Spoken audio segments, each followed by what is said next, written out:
On today's episode of Body Bangin', we are talking about the appraisal clause. If you work in a body shop, or even if you don't, and you own a vehicle, you need to know what the appraisal clause is within your insurance policy. You'll need to know what it is so you know when to invoke it or not. And what exactly does that mean? Well, stay tuned and find out on today's episode of Body Bangin'. Welcome to Body Bangin', your podcast for all things body. Auto body, that is. And now, introducing Body Bangin's host, Mickey Woods of Mickey Woods Marketing. Mickey is a former auto collision center owner and is now a marketing and business development expert to shops across the globe. Hey everybody, welcome to today's episode of Body Bangin'. Today we have Charles Wilhite on with us, and we're talking about something that I think we've been hearing a lot about, but I don't know that we understand a lot about. Now, maybe some of you do, and maybe some of you think you do, but you actually don't. So I'm excited to have Charles come on today because we're going to talk about the appraisal clause. So just a little bit of background on Charles, and we're just going to jump right into it. So Charles started out in the auto collision industry over 40 years ago. So he's been around for a minute. He may know a thing or two. He worked his way up in a body shop from technician all the way up into management, went and worked for insurance with State Farm, then went into iCar and has worked for iCar for many years, then went on to be an independent appraiser. Which is what he's doing now. And it's really cool, which I love talking to Charles about because he actually is an expert witness. So actually goes to court to testify, which is so neat and awesome to be an expert in your field like that. So welcome, Charles. Thank you. And I agree. Being an expert is like performance art for me as an old trumpet player. It's just as fun. That's awesome. So appraisal clauses. So we hear a lot about it. We're seeing a lot of social media posts from people discussing it, that kind of thing. So I was really excited to have you on today to just get down to it. What exactly, we're going to start with some basics. And I purposely didn't read up on this so that I could just learn from you and ask questions, because I'm sure the questions I have, our listeners are also going to probably be thinking as well. So let's just start out with just the basics. What is an appraisal clause? This is a bit of a history lesson. Okay. Appraisal clause was created in real estate. If the insurance company and the homeowner, the policyholder, didn't agree about the price of the roof, they invoked the appraisal clause. And then the owner hired somebody, the insurance company hired somebody. Those two guys got together. Of course, back then it would have been just guys, right? And they would sort it out. Okay. That has been, kind of borrowed by the collision by the insurance companies for collision on cars. And so it's a separate contract. Insurance company policies are actually several contracts all stacked in one document. This is it's called the appraisal clause. It's a clause in your policy that says if we can't agree, we'll hire those two people. They'll hash it out. If they can't hash it out, they will agree on an umpire. And any two of those three persons signs a document, it's done. Wow. And every insurance has an appraisal clause. No. Oh, okay. A couple of caveats. First of all, It only applies to the policy holder. So it's a first party only. Okay. So if I get hit by somebody, I don't have this right. Interesting. Let's say go back to my insurance company. Okay. It's not a couple of things. It's not mediation. It's not arbitration. Those are different legal constructs to get to the place. This is a really fairly casual thing.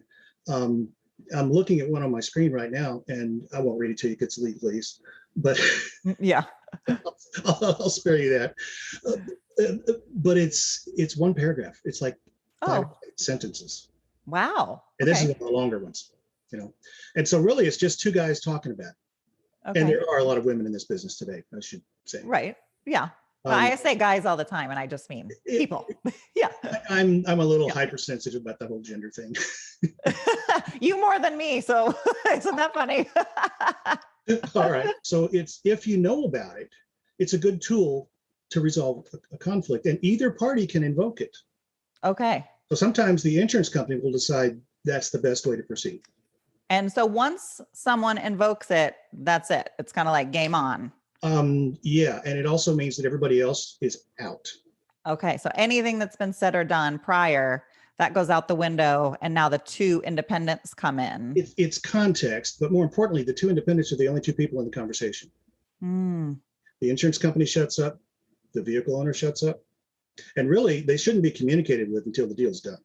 That's what my next question was going to be. So, let's say I hire, if I invoke, make sure I'm using the proper terminology. Yes. So I invoke the appraisal clause, my independent adjuster, are they going to call me then to hear my version of what happened or what's going on? There will obviously be fact finding.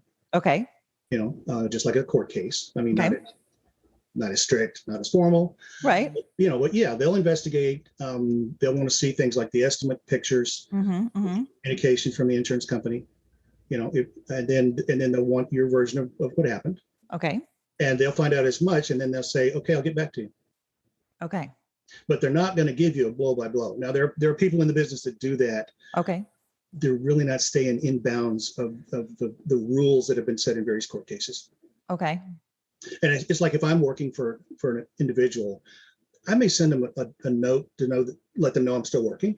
Because some days can take days. I've closed one in a day. Oh, wow. It's taken 2 months to close one. Wow. Depends on how difficult the fact finding is and how difficult the other party is.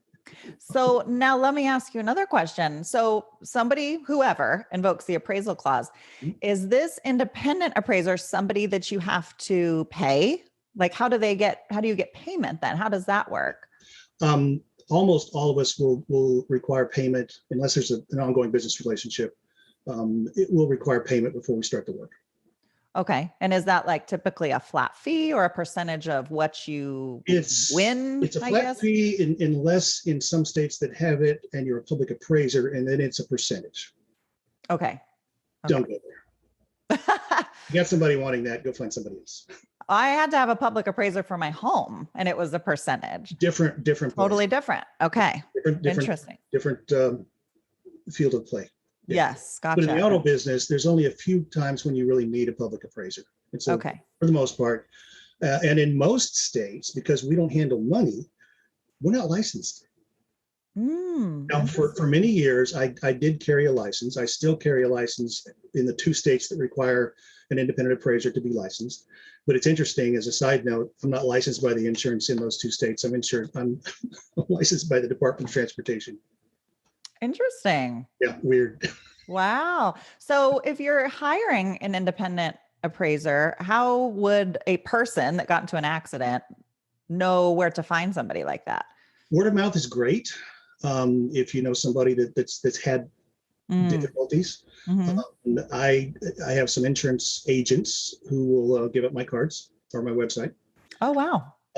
You can do Google searches and people, and then do a little detective work on yourself on your own. Do your due diligence, right? And see what you can find. If you like what they say on their website, then dig a little deeper. And if you don't, right, there's find somebody else. You're doing this. Yes. Yeah. So now, because we have a lot of shop owners, managers, writers, that kind of thing on the call, quote unquote, watching this, listening to the podcast, how does this affect them? Because we hear about it in the collision industry that it's being talked about a lot. So now, are the shops typically recommending it to the customer then when the customer is getting pushback from the insurance? Is that usually how the body shop role that you're seeing there? Let's back up just a little bit. Okay. Common usage for appraisal clause is total loss. My car gets wrecked. I go through my insurance company. They offer me X. I think it's X times 1.3. Right. I get online and I find plenty of evidence, but the insurance company can't listen to you. Right. Because they've got a third party giving them numbers. Right. That's a whole nother show if you want to go there one day with somebody. Okay. Because that little part in the industry is a little skewed at the moment, and COVID's got it stirred up and messed up in all kinds of ways. And so it's particularly bad right now. But if you hire an independent appraiser, then they can come in, and that may be the place to start on a total loss, is simply to hire somebody to simply present a report and not escalate to invoking the appraisal clause. So you can hire. So, and we're talking, when you say you can hire, that means The car the owner. customer, the owner. So they can hire an independent appraiser even without invoking the appraisal clause. And just most to of help us them. offer that service on our website at a lower rate. Okay. Because then you don't have to go through the whole process. I don't have to make phone calls. I don't have to do quite as much research. Hmm. It's at least half the work. And so I charge considerably less. Okay. And I don't, if it goes ahead to appraisal clause, I and most of my peers that I paid attention to, we don't charge you that fee and this fee. Right. We just charge you this fee. Right. Because you've already done quite a bit. And it's not that much money, It's, Gotcha. In the grand scheme of things, it's a little bit of an investment. And the way this works is insurance pays their people, vehicle owner pays their people. Gotcha. Both parties pay half the umpire fee if it comes to that. Okay. Well, I like that there is an option because there are a lot of dissatisfied owners who are not feeling like they're getting the proper payout or whatever you want to call it. And that's why total loss is the biggest use of this. But to get back to your original question, many of the shops that are really trying to do things right and that are well informed and well read, they listen to Mickey Woods. Yes. I'll take the $5 now. Yes. They are pushing their customers to do that, because one of the things they'll do is they'll tell their customer on the front end. And I posted the other day in response to somebody that educating our customers and our insurance partners is becoming a much bigger part of the job. Mm-hmm. Because if we don't know what we're doing, we can't do it well. Right. I've always said, give me the rule book, get out of my way. Yes. And that's part of this. That's why we're having this conversation. So there a lot of shops will encourage their customers, because the customer has to invoke. Yes. The shop really shouldn't be involved except as a source of information. Mm-hmm. So now, do you have shops then referring customers to you? I would think that would be a big play there, because they're just really looking, hopefully, to help the customer. And for people that are listening that aren't in the auto collision industry, there's only so much the shop can do. You are the owner of the vehicle. So it's really, if you want to push that thing harder. Right. Yeah. The shop, they have a weird relationship with insurance companies. And if you do the DRP thing, then you've got a defined relationship. Yes. But if you don't, then you don't really have a relationship at all, because the customer's the one with the business relationship with the insurance company. Right. They're obligated to pay to make the customer whole. Mm-hmm. Shop is there to figure out what that means. Mm-hmm. Mm-hmm. And when they write $30,000 and the insurance company wants to pay $18,000, we got to have a conversation. Yes. Somebody's not on the right page, Yes. And so somebody like me comes along and scrutinizes every single line item and goes and does the research on the OEM procedures. Mm-hmm. And that's getting tighter and tighter. Just this last week, Honda announced